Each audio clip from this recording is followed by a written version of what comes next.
शुक्र अदा करना चाहिए। बिल्कुल, और मैं इससे लिंक के डॉक्टर साहब से सवाल करना चाहूँगा। डॉक्टर साहब, जिस तरह हमारी ये बात चल रही थी बच्चों के हवाले से, आप चूँकि शोबा इब्लाग में भी चेयरपर्सन भी हैं, तो आप क्या समझती हैं कि हमारी जो अगली जनरेशन है, क्या उनको हमें सिर्फ तालीम ही देनी है या तरबियत भी उनकी करनी है, या उनको हमने अपनी जो अखलाकियात हैं, हमारी जो असल हमारी रवायात हैं, उन का भी दर्स उनको देना है ताकि वो इस सारी चीज़ों को अपना सकें जो हमारे असल मुआशरे की एक हुस्न के तौर पे देखी जाती थी? देखिए, सब बात ये कि तरबियत तो कभी भी जो है ना वो निगेट नहीं हो सकती या वो सेकेंडरी नहीं हो सकती।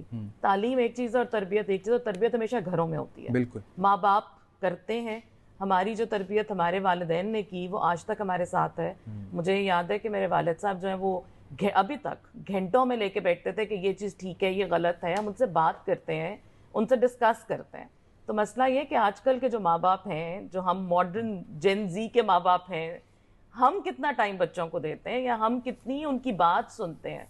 मेरी क्लास है, उसमें मैंने बच्चों से कहा, मेरी मीडिया लिटरेसी मेरा सब्जेक्ट है और मेरा एरिया भी है, तो मैंने बच्चों को कहा, और मैं जगह कोट करती हूँ ये बात बहुत सी जगहों पे, कि उनको मैंने कहा माँ बाप अच्छे लोग होते हैं, कभी जाके उनके पास बैठा करें। हाँ।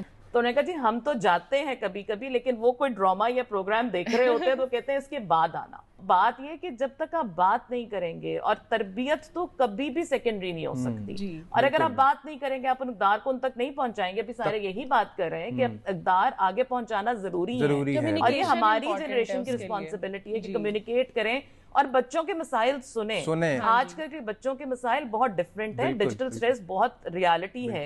यंग बच्चे हार्ट अरेस्ट उनको होते हैं, उनको कार्डियक अरेस्ट होते हैं, हार्ट प्रॉब्लम्स हो रहे हैं, एंजाइटी है, डिप्रेशन है, उनको दोस्त चाहिए। तो अगर माँ बाप उस तरह के दोस्त तो हम बन गए कि सारी चीजें हम कर देंगे, लेकिन जो